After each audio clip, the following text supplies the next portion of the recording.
In these tough times, America needs legislation that they can trust. We want a senator who is honest and responsible.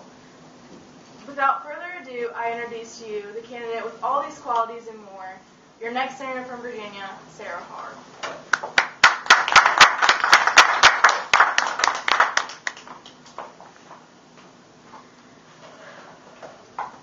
Good morning, friends, family, and fellow Americans.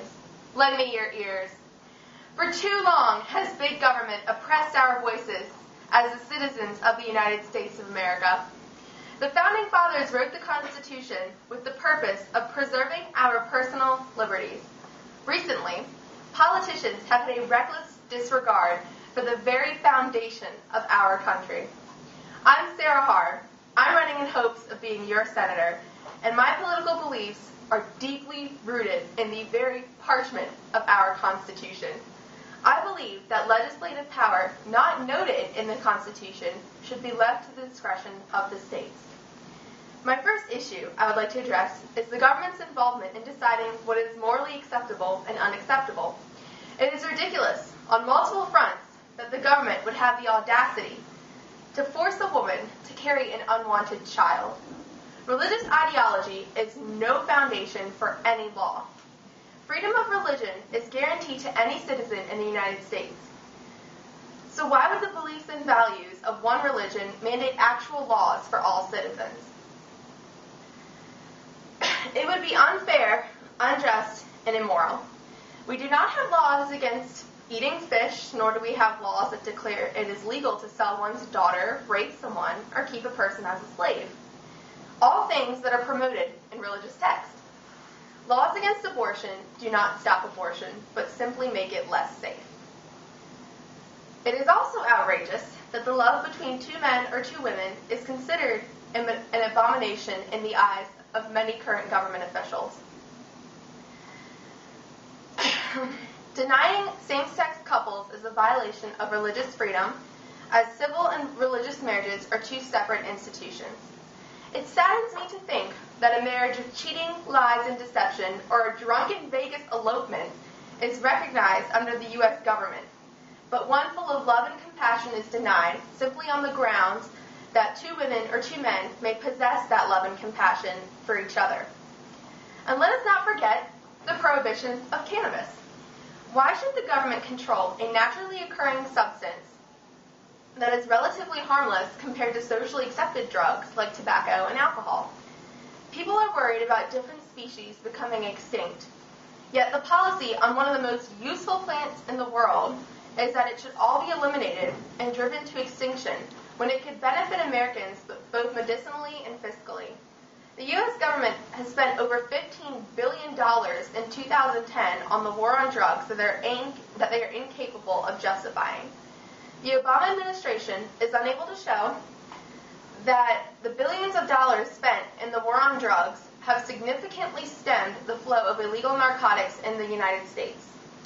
Washington is essentially throwing a $500 wad of cash at a harmless plant every second of the day. I'd also like to note the government's role in economics.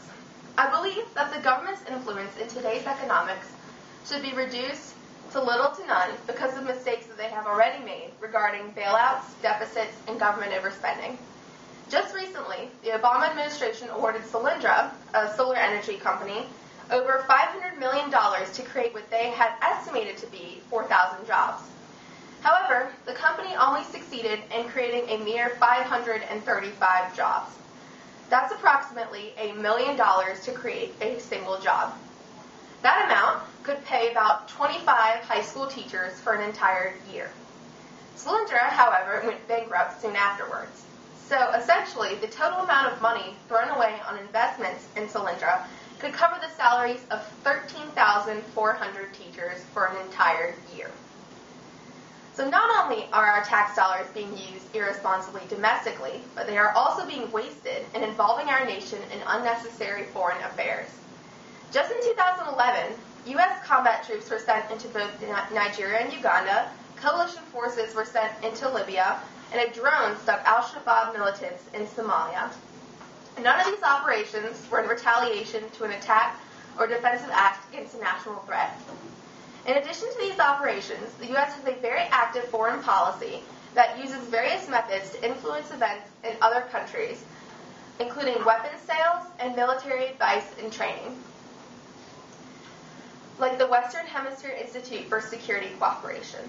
Not only are tax dollars being funneled into excessive military acts, but since 2005, the Department of Defense has spent $1.6 billion to help detect planes and boats heading to the U.S. with drug payloads, as well as surveillance and other intelligence operations in Mexico. Our nation is in a serious economic crisis with a multi-trillion-dollar deficit, a record-high unemployment rate, and falling numbers in education in comparison to other countries. The tax dollars of our hardworking citizens should be spent fixing their problems first, rather than involving our nation in less than beneficial affairs. As the great man Thomas Jefferson once said, "A wise and frugal government which shall restrain men from injuring one another, which shall leave them otherwise free to regulate their own pursuits of industry and improvement, and shall not take from the mouth of labor the bread it has earned. This is the sum of good government." My fellow Americans, we are far from a good government. We the people are in need of reform, and I, Sarah Harb, would like to provide you with one. I thank you for your time.